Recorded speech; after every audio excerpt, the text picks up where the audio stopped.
Hi everyone, thanks for joining. I'm just going to share my screen. Um, Great to see so many faces here. So this session is going to be talking about how at Animal Think Tank we really think having a narrative strategy can help us as a movement win animal freedom. So I'm sure everyone feels that trying to even achieve animal freedom feels like a really massive uphill struggle, and often the whole world feels against us. But at Animal Think Tank, we take a lot of inspiration from other social movements. So a big part of our research is not just public opinion research, it's also researching other social justice movements. And, in my role, it's like really learning from their narrative strategies, what worked, what didn't work. So lots for us to learn from, be inspired by. And even though obviously we're a unique movement, we're an ally movement, there's definitely lots of lessons that we can take from other movements. So when I talk about narrative strategy, what does that even mean? Very simply, it means changing the ideas that we live by, both individually and as a society. So I'm going to be looking today at 3 movements and campaigns in particular and their success stories. And the reason why I'm focusing on these ones is they were really intentional about narrative strategy, doing public opinion research and pivoting where needed. So I think there's lots for us to learn as a movement. So the first campaign I'm going to be focused on is the Truth campaign, which is still ongoing in the US, which is focused on encouraging teenagers to stop smoking, to quit smoking. So it's basically an anti-tobacco campaign. So in 2000, 22.6% of youth in the US smoked, and by 2021, only 2.3% smoked. And this is in big part to the Truth campaign. Obviously, during that time, vaping did come in, so this is part of the reason for the decline. But vaping also declined in that time. So I think it was 2019, it was 18.1%, and in just 2 years, it went down to 13.3%. So both smoking and vaping declined in this period, and many people attribute it to the great work of the Truth campaign. So how did they achieve that massive decline? Well, firstly, they really spent time speaking to their target audience. And they found out what mattered most to them.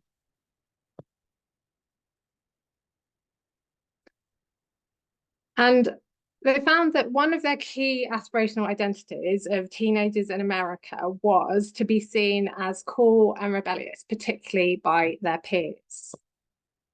And the tobacco industry really already understood its audience, and it had been targeting their aspirational identities and tapping into that for a really, really long time.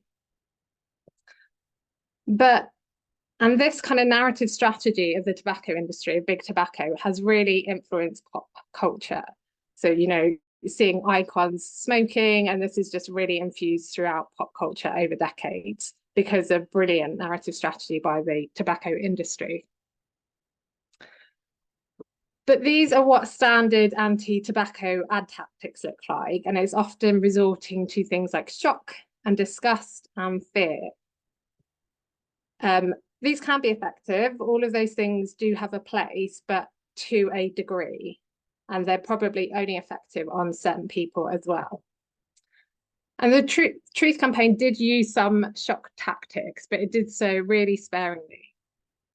And it made sure that it still did this while speaking in teenagers' language. So, it very much used this framing of take control.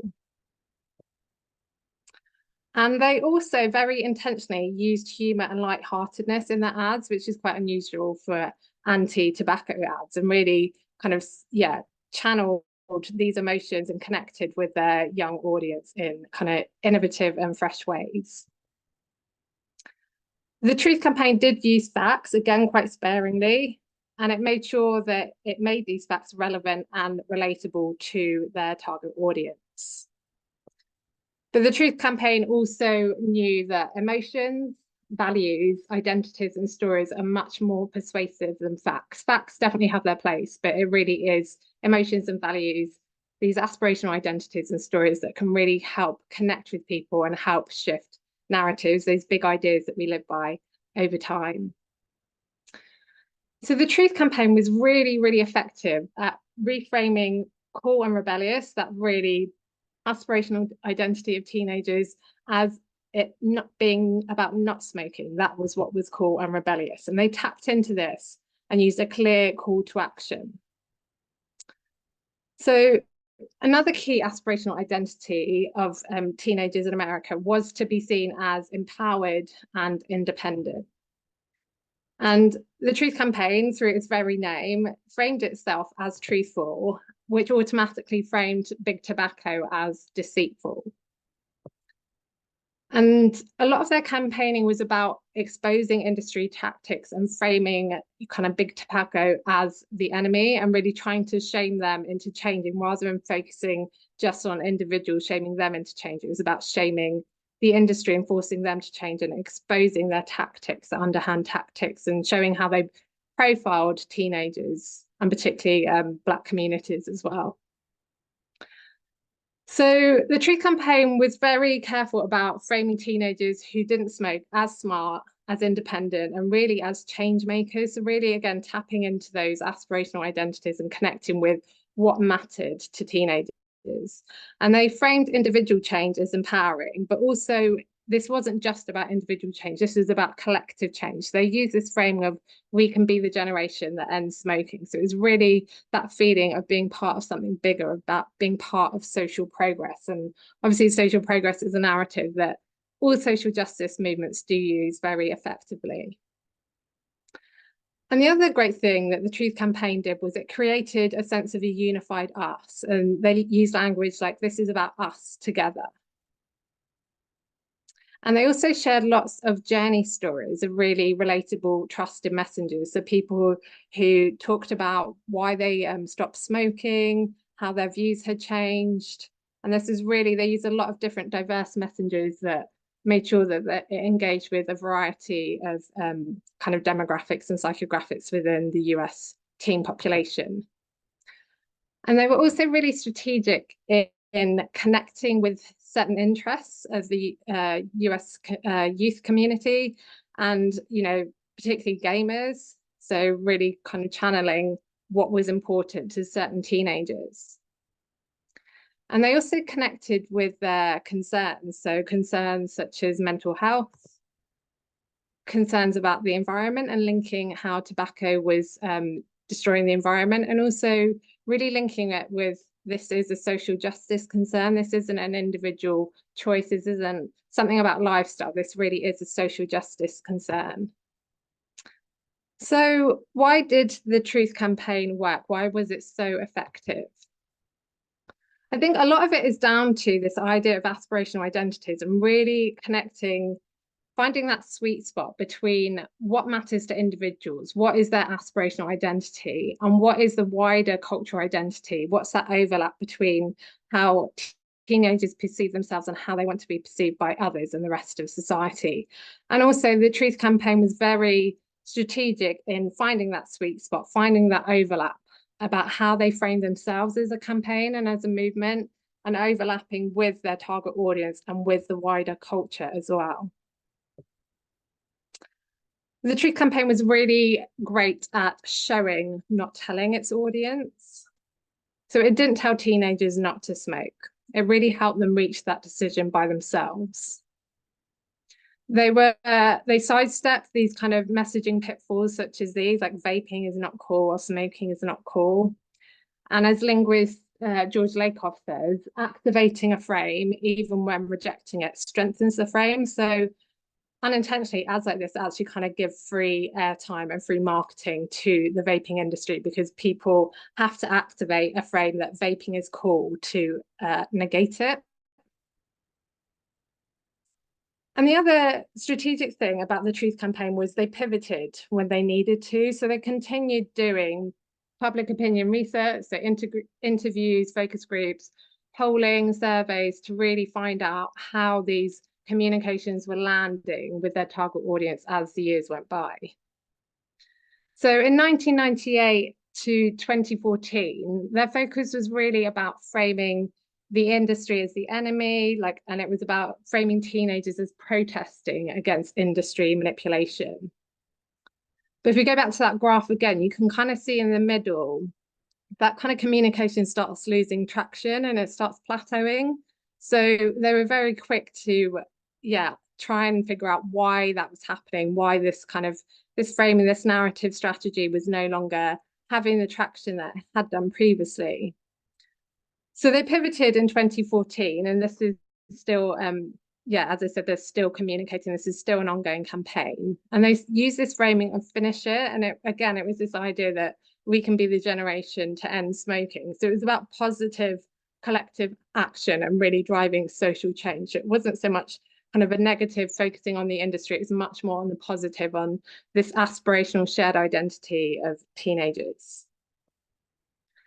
So how can we apply these lessons from the Truth campaign to our own movement?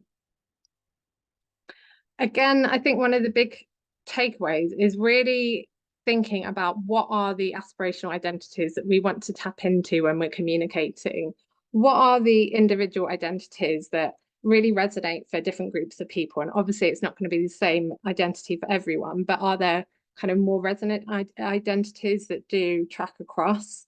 What is the cultural identity? What's that kind of aspiration? How do we see the UK or the US, wherever we're situated? How do people view society? How do they want to view it? And how do we frame ourselves either in our campaigns or as a movement as a whole? How do we find that sweet spot, that overlap where we can really get strategic and think about the big ideas that we live by and how we can change those so people can think about this issue in new ways? So some of these identities could be vegan. It's definitely it's being seen as more aspirational, but is it the right aspirational identity for enough people? Is it something like animal lover? Is, the UK, or I'm sure many other cultures and countries, is it this idea of being a nation of animal lovers? Does that connect with people? What are the shared values that connect with different people? So this is a lot of ongoing research for us, Animal Think Tank, but I know there's other organizations already looking at this too. So it is really, as a movement, kind of looking through this lens, how do we connect with how people see themselves and want to see themselves, and how can that motivate them to live up to those aspirations? So another takeaway is being mindful of the images that we use. I think as a movement, we're very good at showcasing the problem, the nightmare of animals being oppressed, and obviously that does need to be revealed, but also bearing in mind how that lands with our audience, and if people are just seeing kind of graphic, horrifying imagery, does it bring them in or does it turn them away? And often that is, dependent on where people are in their journey. But as a movement, could we be using humor and lightheartedness more too, just like the Truth campaign did, to connect with different audiences, with different segments? And takeaway 3 is really about, it could be about framing the industry as deceitful. So we've done early research on this, and we have found it is persuasive. We're doing more research to kind of test different frames of this. But I think it's important, our movement is different. Obviously, big tobacco, it wants to get people addicted to nicotine, whereas farming obviously is about feeding people. So I think we need to be careful around enemy framing and, expose what areas of the industry are doing, show how that is deceitful, but also really frame the industry as being able to change. And I think what is really key is also showing, many farmers, many kind of different aspects of the industry that already is changing, to really convey that change is possible to people. And it's really about framing individual change as empowering, that this isn't about what we have to give up, that this is really about us kind of living in line with our values. And also that this isn't just about individual change, because that can feel overwhelming and it can feel like you're not really kind of making a difference, just you by yourself, but this really being framed as part of a collective change, that this is about social progress. So again, this is testing that we're doing at Animal Think Tank, ongoing testing. So the next movement I want to talk about, the next campaign, is the 'Freedom to Marry' campaign. I'm sure many of you have heard us talk about freedom to marry at Animal Think Tank before, because it is a really big inspiration for us. And I think I personally, I read about it lots because I think I always take something else away from this movement because there's so much depth and richness to it. So campaigners were told by a really respected US pollster that they would never see gay marriage in their lifetime because they had been campaigning for this. And in the polls, there was just not really much movement at all in the US population. They were just against the idea of gay marriage. But within about 11 or 12 years, they had won marriage equality within all 50 states in the US. So how did they achieve this phenomenal feat? Again, like the Truth Campaign, they really took the time to speak with the conflicted middle. So the people that really toggle between agreeing with some aspects around gay marriage, but also having fears and anxieties and disagreeing with other aspects. So they really focused on the people who were ambivalent rather than the people who were already in agreement or people who were definitely opposed. And they really spent time figuring out what were their barriers and concerns to this issue. And interestingly, they found that some of those barriers were how the movement and the campaign had been communicating. So they pivoted. They realized that this framing that they had been using around rights and justice, people these are abstract terms that don't really mean much to people. When people think about marriage, they're not thinking about rights and justice, and they're definitely not thinking about tax breaks. But tax breaks was something they did use in some of their communications to kind of convey this sense of there should be equality, that everyone should get tax breaks, and gay couples shouldn't miss out on that. So they pivoted from doing this research, and they realized they actually needed to communicate why marriage mattered, why marriage was important to the gay community. And it was the same reason that it's important to everyone. It's shared values like family, like love, like equality, and also, a core value of America and also many countries is this value of freedom, that everyone should have the freedom to marry. So you see it in their logo as well, these values represented here in the kind of icon of the house for family, the heart for love, and the equal sign for equality. So people were kind of being exposed to these values over and over, even just seeing the icon. Another great strategy of freedom to marry was making this into a societal issue. And again, they realized that their own communications had been kind of limiting and hindering how people connected with the issue. So they had been framing it as about gay marriage. And when they did research with people, they realized that this very much framed it as a niche issue, something that only affected a small section of US society. And people were like, well, this doesn't affect me. I don't really have an opinion on this. So they pivoted. And just this small word shift, this small language shift from gay marriage to marriage equality actually really opened up the issue, because equality, again, is a value that is very important to America. And this was about everyone having equal opportunity to marry. This wasn't just about gay people. This was about marriage equality in the US. And another great strategy of freedom to marry is they framed this as a win for everyone, that everyone benefited. This wasn't just a win for the gay community. This was a win for love. This was a win for America. And again, you see this in the white, red, and blue that they used over and over in their messaging. This was always a win for America, not just for the gay community. Also strategic was their use of journey stories. So very much like how the Truth Campaign used journey stories of people who were relatable to their target audience. Freedom to Marry also spent time researching who would be trusted messengers and really researching what would be kind of strategic stories that would help shift people's thinking around this issue.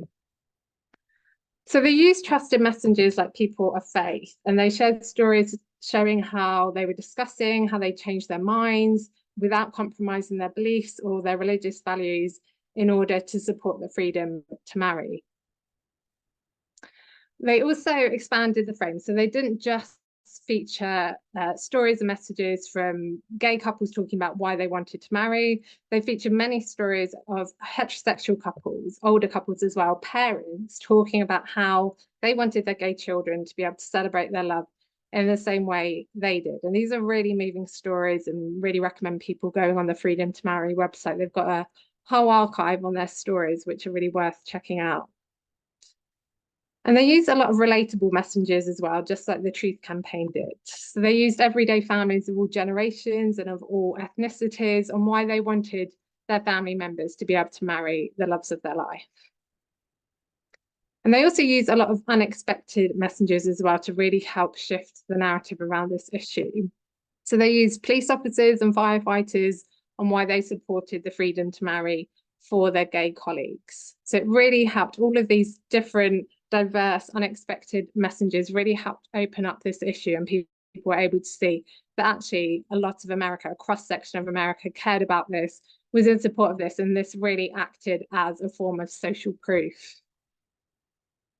And these journey stories offered people the chance to think and act in new ways and really think about this issue in different ways than they have been previously, and really help them be able to change their minds in a way where their defenses went up, because they were actually listening to stories and messages of people who were just like them. And as the founder of Freedom to Marry, Evan Wolfson said, we turned this from what do you think about gay people to what do you think about your own values? And I say this quote a lot, but I think it's really, really important for any movement, and especially for us as a movement. Like, how do we pivot? How do we kind of shift what people are focused on about this issue? So how can we apply these lessons from Freedom to Marry to our own movement?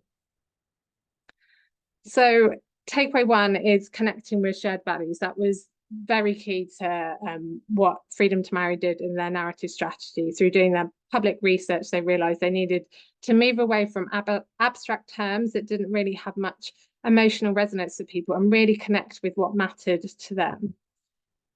And for us, it's like, how do we reframe this not as an animal issue, not as something that just affects other animals, but really that this is an issue that is about our shared values. It's about who we are as a society.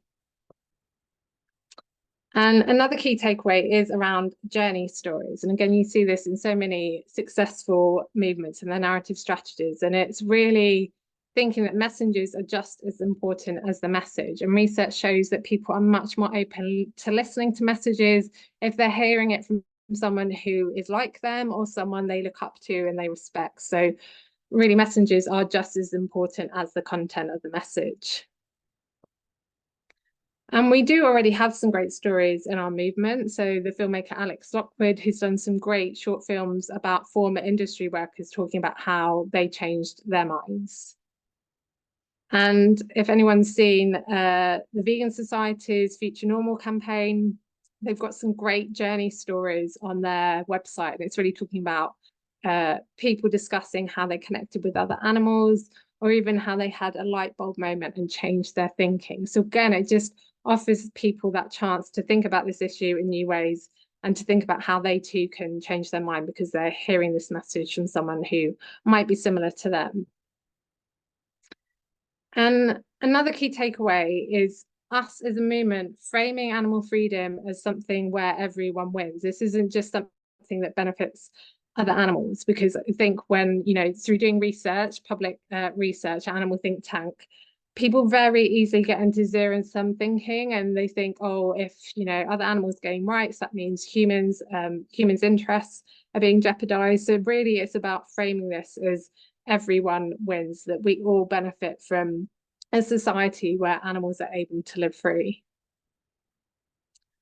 The final movement I'm going to be discussing in this session is the Together for Yes, which was a campaign in Ireland to legalise abortion. So, as I'm sure many of you know, Ireland is a very devout Catholic country, and for a really long time, abortion had been illegal and was very frowned upon. Yet they achieved majority success, and people voted in the referendum to make abortion legal. So how did they do this? How did they shift people that quickly? Again, like Freedom to Marry, they really connected with shared values, and they realized that how they had previously been communicating as a movement, this idea of choice, that this was a woman's choice, actually limited how people thought about this issue, because it really individualized it and made it just about individual women and not about wider society. And they realized to open up this issue and get people to connect with it, they really needed to speak to shared values. So they intentionally didn't use the word choice. They used values like care and compassion. And again, these are aspirational values. These are values that people like to see themselves as. And this spoke to people both on an individual level and a societal level, because people wanted to see themselves as being caring and compassionate. And they also wanted to see Ireland as being like that as well. And through a lot of their communications, they referenced how Ireland had changed in the past and how it was a caring and compassionate nation. It really helped people understand this issue about Ireland living in line with its values and people doing that too. So it connected with both shared values and people's aspirational identities. And they did feature individual stories of women, but they did so really like framing them with dignity. So it was talking about kind of the difficult decisions they had to make, the emotions they felt, and they really kind of dived deep into this in a way that was really nuanced, emotive, but framed women with dignity. But they didn't overuse this technique of focusing on individual women, because they knew through doing their research they really needed to open up this issue to make it a societal issue, to get Ireland voting for yes. So what was key was framing this as an issue that affects everyone. And they were very intentional and direct in a lot of their messaging, with messages like these, that sometimes a private matter needs public support. And that really named what were people's barriers to engaging with this before, that this is a private matter. So they directed that head on, and they're like, this still needs public support. And they put people in the frame. So they didn't just share stories of individual women, images of individual women. They showed communities coming together. And it was very clear. It's like communicating a story just through these images of women coming together for yes, and communities coming together and looking happy and joyful and proud to be doing that. And they really understood that they needed to make this relatable and really connect with people and open up this issue. So they use messages like "she lives in your street" to really communicate that everyone knows someone who's affected by this issue. It could be your neighbor, it could be your friend, your sister, your mother, your wife, your lover. It could be anyone. So really, this does affect all of Ireland. This wasn't just an individual issue. And they used trusted messengers. So again, through their research, they understood that the people that are those trusted most when talking about this issue, people they considered experts, were nurses and doctors. So they use these as trusted messengers to really help people connect with this issue. And they also, like Truth and like Freedom to Marry, use journey stories. And if anyone isn't familiar with this really great podcast, Words to Win By, I highly recommend it. And it features a really moving journey story on there as well, about a woman talking about how she previously had voted for abortion to be illegal and why she changed her mind. So they shared stories like that over and over, radio, TV, and print. And again, these journey stories really help people shift their thinking, and also made it kind of legitimate and valid for them to also change their minds on this issue.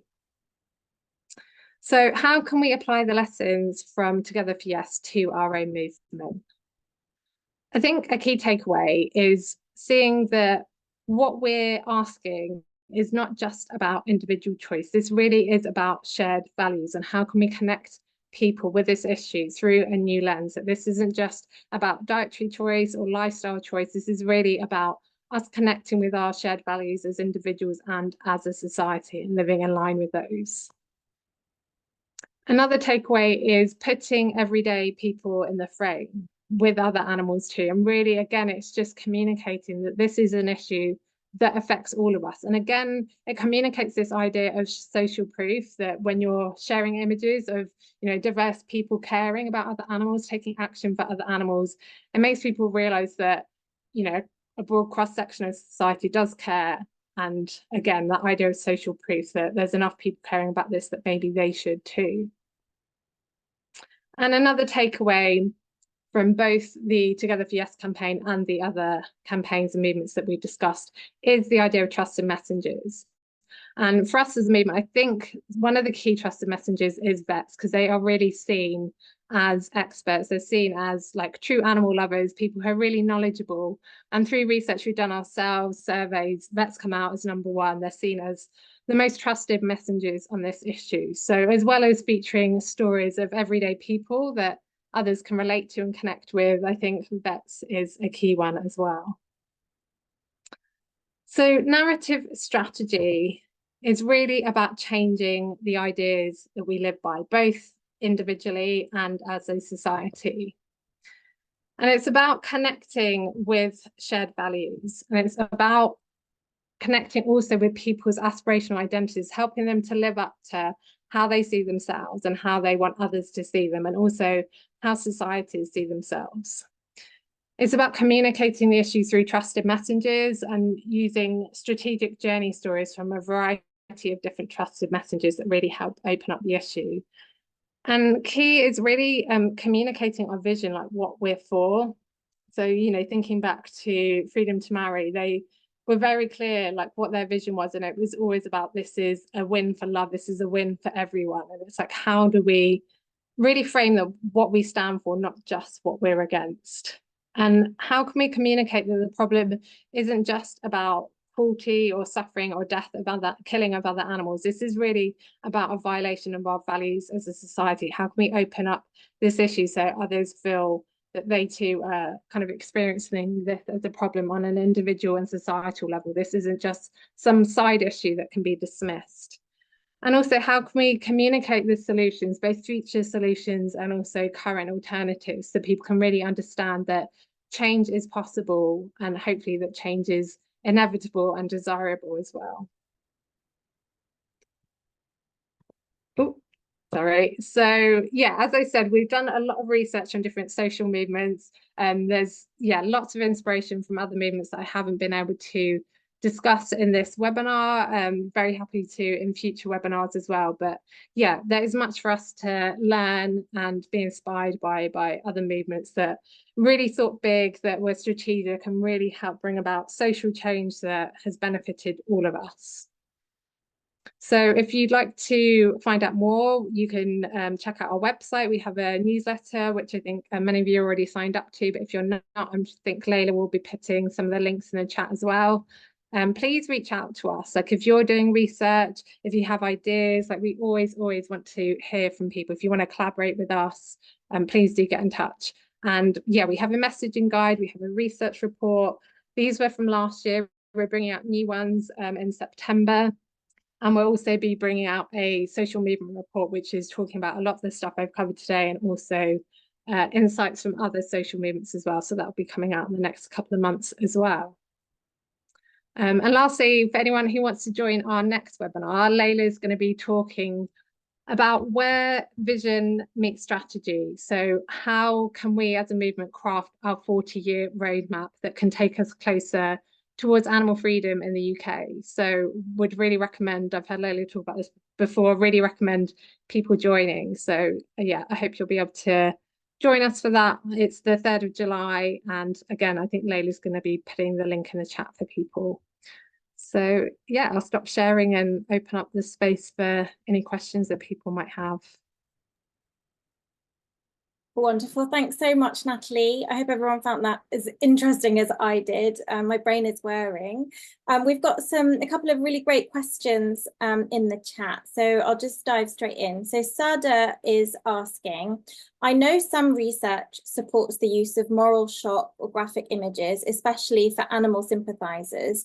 But it makes sense that for other groups, this could create backlash. Do you know if there's any research comparing this to the use of humour in animal advocacy?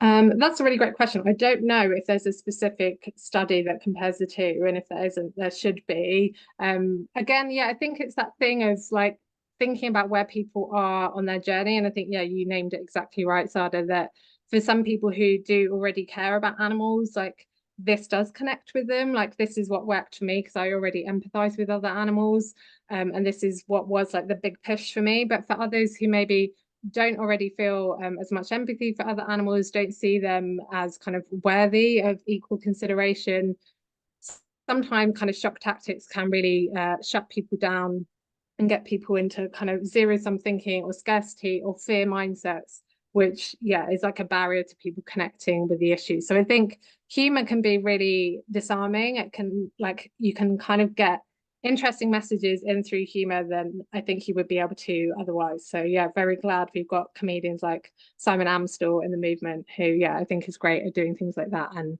yeah, it'd be great to see kind of more ads that bring in humor and see how they land with people. Great. So we've got another question from Ashley. It's rather long, so I'm going to say it quite slowly, or I can also just put it back in the chat because I know what it's like to be told a question rather than reading it. It's quite difficult sometimes. So Ashley is saying, building on Sada's question about how some messages can inspire some groups while alienating others. So for example, go vegan can trigger, omnivores' defensiveness. Ashley is curious for your thoughts on reaching polarized or even just simply heterogeneous audiences in ways that, one, really speak to aspirational identities that might not be shared across all audiences, and two, avoid appearing hypocritical as an organization if we are using messages that could be in conflict. Like, this is a really great question. I'm also curious what you think, Natalie. Did you get that? Yeah, quite I mean, lot. yeah, I'm kind of interested to, I maybe haven't fully understood the second part of the question, but yeah, like in terms of addressing the first part, like absolutely in agreement. And we're doing some research actually in collaboration with others in the US as well. There's going to be quite a big research project for us where we're doing segmentation, because absolutely, like, some messages will work for certain people and not for others. It will make some people motivated, whereas it will make some people defensive. So we really want to understand, okay, what kind of groups of people, what values, what aspirational identities, what narratives, what messages connect with them, what motivates and inspires them, and what doesn't. And again, for different groups and segments, and really figuring out through that way how we can tailor our messaging to be more persuasive to those groups. I think there are some messages that can cut across. I think those kind of top line movement messages sometimes can. But yeah, I think it's not a case that every narrative and every message is going to resonate for everyone, because we're all so different. But it really is about this is about creating a toolbox, I guess, isn't it? So how we can reach the broadest audience possible. So yeah, we'll be keeping people up to date with our segmentation research, but it's going to be quite an involved project. So yeah, if anyone has any experience with segmentation and would like to help out with us, like I said, we're collaborating with the US. We've got a couple of exciting organizations involved, such as Hathaway Communications, who are also involved with Freedom to Marry. So really excited to be working alongside them. But yeah, Leda, could you re-ask the second bit of that question? Yeah, so the second bit of the question, which I think you've partially answered, is how do we avoid appearing hypocritical as an organization if we are using messages that could be in conflict?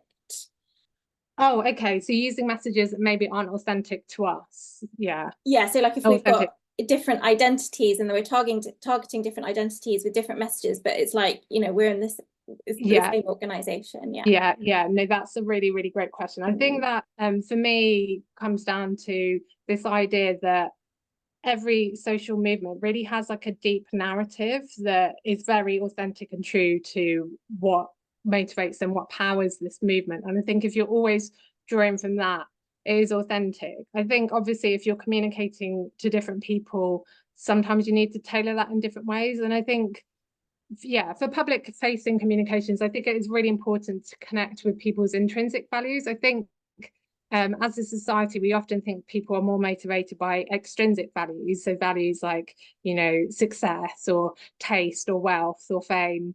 But actually, people are most motivated by intrinsic values like care for others, care for the planet.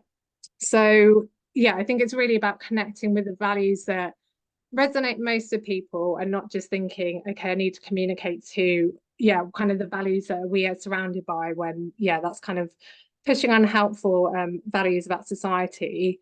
I'd also say, beyond kind of public facing messages, sometimes, if an organization is communicating with farmers or with corporations or politicians and they're lobbying, you're going to have to tailor your messages very differently, while at the same time understanding these humans too, who also have values and aspirational identities. So there's definitely ways we can connect with them, but also bearing in mind that, there's going to be different kind of framings and narratives that will need to be used that really kind of connect with them when they've got their, say, business hat on. So I hope I'm answering that bit. If I'm not, like, yeah, come along to the second session. I'd love to hear you unpack it more. Great, thank you, Natalie. So Liz, hi Liz, is saying, are you familiar with the work of Frank Luntz and George Lakoff's work on messaging, similar to Anat Shenker-Osario's work on messaging that can speak to people's values and not letting the narratives of the opposition be the focus? Are you familiar with their work? Yeah.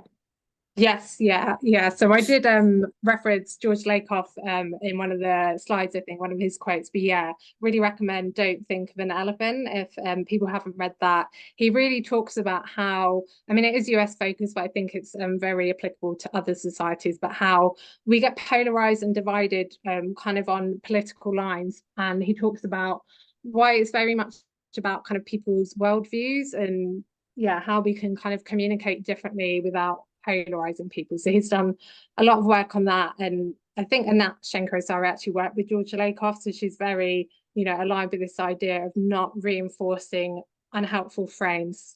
And yeah, Frank Luntz, I think there's a lot to learn from him. Again, another great book to read of his is, hang on, it's something like Words, not Words to Win By, because that's Anat's podcast. I think Words That Work.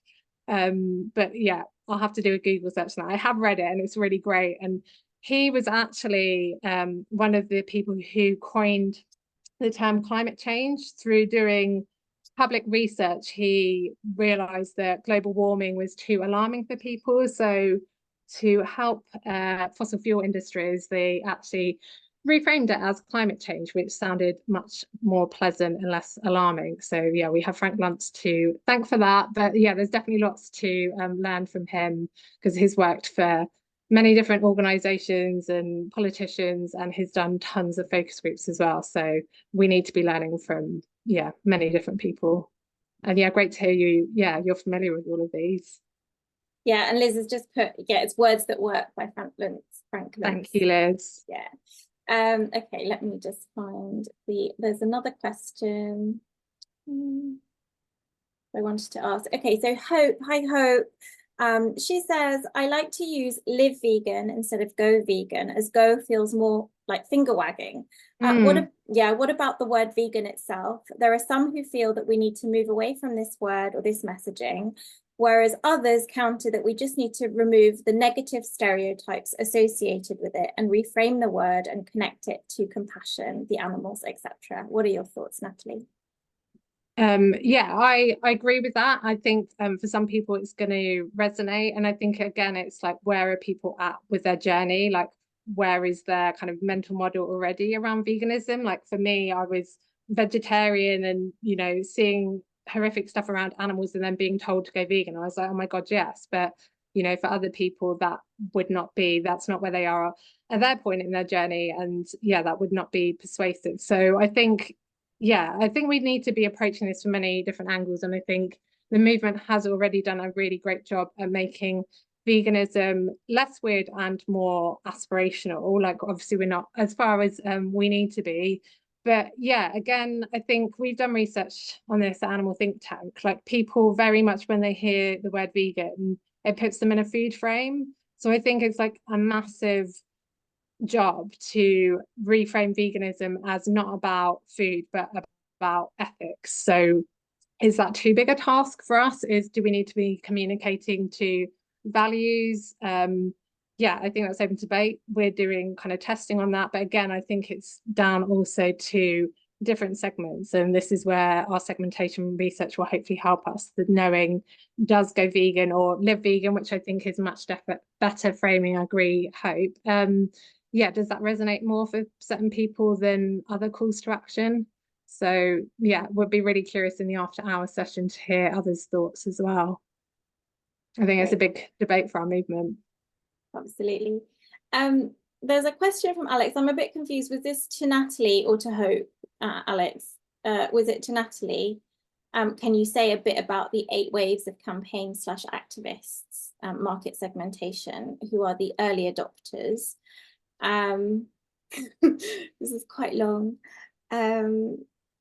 Basically, yeah, I think, Alex is asking, okay, can you say a bit about, the different waves of campaigns the different market segments, like from early adopters to those who follow? Is there, any thoughts that you have on that? Yeah, no, I think that is a really good framework to think about, like where people are at, like both individually on their journey, but where society's at as well. And, hopefully we're beyond like early adopters, but it's basically, for people who aren't familiar, it's like this bell curve. So it's like, basically kind of tracking change. And it's very much a marketing tool. I can't remember like the actual specifics. Hopefully Alex can share those. But yeah, it's this idea that people who are early adopters are much more open to this idea of change. And then other people will only kind of join in when they see more people doing this. So it is really like, once you reach a tipping point, then that acceleration happens much sooner. And yeah, who knows where we are as a movement. I guess only time will tell. Are we like further back than we think we are? Are we further ahead and change is going to happen more quickly? But yeah, I think it is a useful framework to think about, where we are as a society on that bell curve. Thanks, Natalie.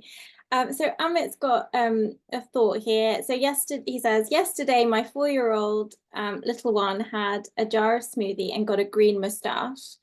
And he says, I'd like to see a campaign with people with a green moustache, like got a smoothie or something to overwrite the got milk campaign. And I know we've talked about like the checkoff got milk and all of those sorts of things at Animal Think Tank. I'm just wondering if you have thoughts on that. Yeah, I love that, Amit. I think you should be communicating that to others. And I think just these things, like it's flipping the narrative, but it's doing it in a really humorous way. And I think kind of using kids as well. That would be great to test something like that. Yeah, for sure. Liz is saying reframing the word vegan might possibly feed into a reactionary response that plays into constantly explaining why this negative word should be positive. I'm not sure if reframing the word vegan in some spaces or countries might change people's minds who already attach socially negative feelings to it. It would be interesting to test it. Yes, agreed. Yeah. Yep. Great. Are there any other questions or reflections? I was going to just ask Natalie, would you mind explaining a bit more about segmentation? Because I know, for me, that's been a new thing that I've learned at Animal Think Tank, and I might not be familiar with people.